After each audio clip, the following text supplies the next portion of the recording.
Comment personnaliser l'affichage d'une date sur Excel? Bonjour et bienvenue sur excelformation.fr, votre formateur Excel de référence. Dans cette vidéo, comme nous venons de le voir, nous allons voir comment il est possible de personnaliser l'affichage d'une cellule afin d'y faire figurer une date sous un format bien précis. Alors vous trouverez très régulièrement de nouvelles vidéos sur la chaîne, alors pensez à vous abonner et surtout à activer la clochette de notification afin d'être sûr de ne manquer aucune astuce et de devenir rapidement un pro d'Excel.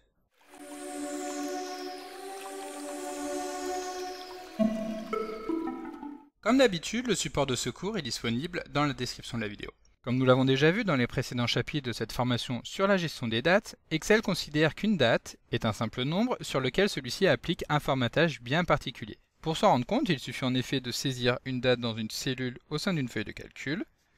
Donc par exemple le 16/09/2019, puis lorsque celui-ci a été inséré dans la cellule, nous resélectionnons cette cellule afin d'en modifier le format, pour par exemple lui appliquer un format de type standard. De cette manière, nous allons pouvoir constater que la valeur affichée dans la cellule va changer, pour laisser la place à un numéro de série dont le point de départ va être le 1er janvier 1900. En d'autres termes, on peut considérer qu'entre le 1er janvier 1900 et le 16 septembre 2019, il s'est écoulé 43 724 jours. Cette méthode de fonctionnement peut être un petit peu déconcertante au début, mais celle-ci va présenter un grand nombre d'avantages. Le premier de ces avantages, c'est que les opérations et les calculs sur les dates vont être très simplifiés. En effet, une date étant considérée comme un simple nombre, il va être très simple de lui ajouter par exemple 5 jours en effectuant une simple addition. Le second avantage, c'est que les possibilités offertes quant à la personnalisation de l'affichage des dates vont alors être très nombreuses, et c'est justement ce que nous allons aborder dans ce chapitre. Alors pour commencer, nous allons voir qu'il est possible d'utiliser des formats prédéfinis intégrés directement dans le menu ruban.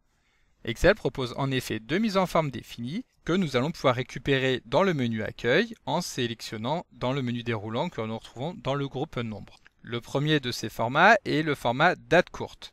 C'est celui que nous allons retrouver par défaut lorsqu'Excel va identifier une saisie comme étant une date. Nous allons retrouver ainsi le jour sur 2 caractères, puis le mois sur 2 caractères et enfin la date sur 4 caractères, chacun de ces éléments étant séparé par une barre. Le second format que nous allons retrouver est le format cette fois-ci date longue, dans lequel nous allons retrouver le mois saisi en toutes lettres, ainsi que le jour de la semaine correspondant. Alors attention, lorsque nous sélectionnons un format de type date, en particulier le format date longue, il peut arriver qu'Excel, plutôt que d'afficher la date correctement, affiche une série de dièses, comme nous l'avons ici à l'écran. Cela vient du fait que la largeur de la cellule n'est pas suffisante pour afficher un grand contenu. Il convient alors simplement d'élargir la taille de la colonne. Donc en plus des formats prédéfinis que nous retrouvons dans le menu ruban, Excel dispose également d'un grand nombre de formats prédéfinis que nous allons cette fois-ci retrouver dans la fenêtre Format de cellule. Donc pour cela, il suffit d'effectuer un clic droit sur la cellule et de choisir Format de cellule. Et donc dans la rubrique Date, nous retrouvons un certain nombre de formats qu'Excel a déjà enregistrés. Il suffit de cliquer sur l'un d'entre eux afin de retrouver une prévisualisation dans le champ Exemple. Si le format ne figure pas dans cette liste, par exemple pour récupérer un format anglais, il suffit de sélectionner ici un format régional bien particulier. Nous allons rester ici sur le format français et voir le dernier type de personnalisation qui s'offre à nous, à savoir définir un format personnalisé de A à Z. Pour cela, nous allons sélectionner la rubrique Personnaliser et ici, dans le champ Type, nous allons pouvoir saisir exactement ce que nous voulons afficher à l'écran. Donc ce format personnalisé est défini en fonction du tableau que vous avez ici à l'affichage et où il va suffire d'afficher chacun des éléments séparés soit par un espace, un tiret ou une barre, puis de valider en appuyant sur le bouton OK. Donc avant de valider, nous allons voir un certain nombre d'exemples qui vont toujours reposer sur la date que nous avons saisie dans notre cellule, à savoir le 16 septembre 2019. Donc dans le premier exemple, supposions que nous voulions simplement afficher le mois de l'année en toutes lettres. Pour cela, il va suffire de saisir 4 fois la lettre M. De cette manière, nous pouvons voir dans la zone exemple que si nous validons, Excel affichera dans la cellule septembre en toutes lettres. Maintenant, supposions que nous voulions afficher le jour sur 2 caractères, puis le mois sur 2 caractères et enfin l'année sur 4 caractères, le tout séparé par un tiret.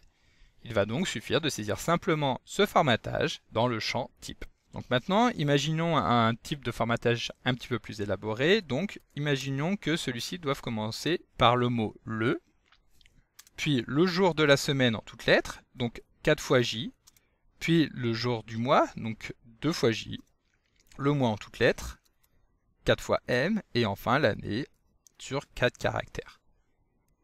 Maintenant, voyons un exemple bien plus simple où nous souhaitons uniquement récupérer l'année de la date.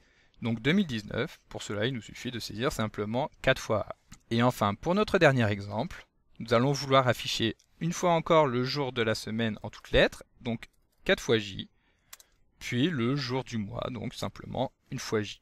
Donc comme nous l'avons vu, lorsque nous avons défini notre format personnalisé, il suffit d'appuyer sur le bouton OK pour valider la mise en forme définie. Et voilà, donc maintenant le formatage des dates n'a plus aucun secret pour vous, et comme d'habitude, vous pouvez télécharger le support de secours en suivant le lien que vous trouverez dans la description de la vidéo. Si la vidéo vous a plu, n'oubliez pas de la liker et de la partager, mais vous pouvez également me laisser vos impressions dans l'espace des commentaires. Et évidemment, si ce n'est pas encore fait, abonnez-vous à la chaîne pour ne manquer aucune astuce. Merci d'avoir suivi cette vidéo jusqu'au bout, et à demain.